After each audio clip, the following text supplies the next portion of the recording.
Hi everyone, how are you doing today? I hope you're having a good one. I'm having a good day.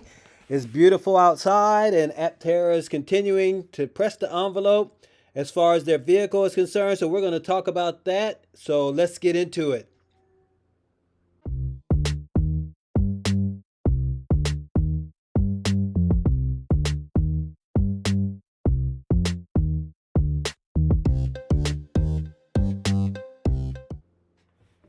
Welcome back to my channel. It's good to have you here. Yes, Aptera is continuing to press the envelope on their vehicle. They're doing a lot of testing now. And so we're going to talk about a couple of tests that they did. And so here we have Steve Frambro. He's giving us an update on it. So let's just get into this and we will talk about it after the video. We all know that vehicle efficiency is one piece of the puzzle for us to make this planet a better place for us all. But the other is power generation from Aptera's solar array. Our solar team, paired with our electrical systems team, are working together to gather more real-world solar data from our vehicles and various test setups. We're exploring unique ways to share this data in a meaningful way and should have more to share soon. And finally, the big news, this past month, we put our first production intent validation vehicle on the test track of a major OEM in the Mojave Desert to validate our efficiency estimates under real-world conditions. First, we conducted coast-down testing at various speeds to isolate aerodynamic losses from powertrain losses. The results were remarkable. Our vehicle took over 3 minutes to go from 60 miles an hour to a complete stop, which was also going uphill. It's a testament to the exceptional efficiency of Aptera. In fact, the coast down was so long that it exceeded the measuring capabilities of our equipment by a significant margin. To watch the entire coast down test, check out our video from this week. Next, we conducted aerodynamic tough testing on select areas of the vehicle to ensure the airflow matches with what we've seen in many of our CFD simulations. We put tufts on select parts of the vehicle, like around the wheel fairing, as well as some of the gaps of the vehicle. This gave us insights into how much the fit and flush of different pieces will change the total vehicle efficiency. It felt great seeing these tufts behaving just as we'd expect them to. Okay, first Steve talks about the solar and the information that they got. Now, we know that they actually did some testing already when they was at CES, and I actually did a little bit of updating on that. And as a matter of fact, here's the information of what we gathered and what actually happened while they was there. So even in the shade, we're getting 31 watts of solar right now, fully in the shade. Here we go. So this vehicle is our track vehicle, so it doesn't have the interior or the wheel pants. It's what we're using to calibrate the motor and test our efficiency and everything soon. But I tell you what, it drives incredible. It feels so much better than Gamma, in my opinion. The suspension is really dialed in thanks to DC Engineering out of Italy. Really, really good. Just the drive feel, it feels like a legitimate production vehicle. So it's, as we pulled into the sun, we're getting near 250 watts. So we've been actually solar charging. Right now we are gaining miles back into Aptera just by sitting here at the stoplight. So it's great.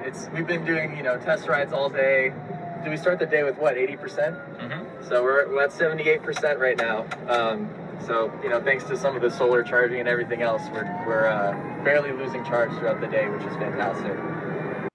Okay, so what Chris McCannon is bringing out some really interesting things. They are actually parked in the shade, and they are getting 57 watts coming in. So really, really nice. I know that when my solar panels are in the shade, I don't get anything. I might get like maybe 5 or 6 watts, maybe even 10 or 11 watts, but not even close to this. Not even half. So I think that's fantastic, showing us how the solar panels are doing good.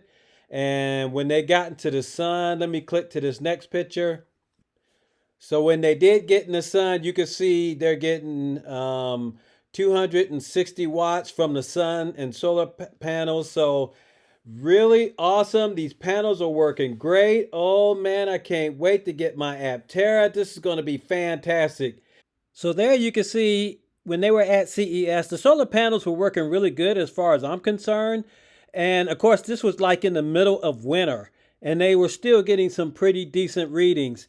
I know I really don't get that good readings when it's in the middle of winter time, but you know, we'll see what happens when they do their testing out on the road and get the real world testing. We know that's going to be coming up pretty soon. And then Steve talked about the drag coefficient test where they went from 60 miles an hour to 0, and they actually coasted for about 3 minutes and 5 seconds, which is a really long coast. That's a long time to be coasting from 60 miles an hour. And it was not on a straight line, it was actually uphill. As a matter of fact, she said what the incline was. This test you're watching is uphill at 0.31 degrees. As she brought out, the vehicle was going uphill at 0.31 degrees. And so here we see, it probably would have been a better test if it was just a very flat road. Of course, that's kind of hard to find. But what the test that they did was pretty nice. And of course, Steve also talked about the aerodynamic tough testing that they did. And these are like miniature tassels that are attached to the vehicle to show which direction the air is flowing. And you can see here how it's blowing. But he said that actually showed that the CFD simulations was very close to what they had imagined it was going to be. So can't wait for them to finish all the testing and see how that works out. But right now we're just going to end it. And we're going to thank you, my patrons, for sticking close to me and helping me make this channel work. But if you're new here, hit the like, ring the bell, subscribe, and you guys take care. We'll catch you in the next video as they continue to update Aptera and get ready for mass production. But y'all have a good one. All right, we'll see you later. Bye-bye.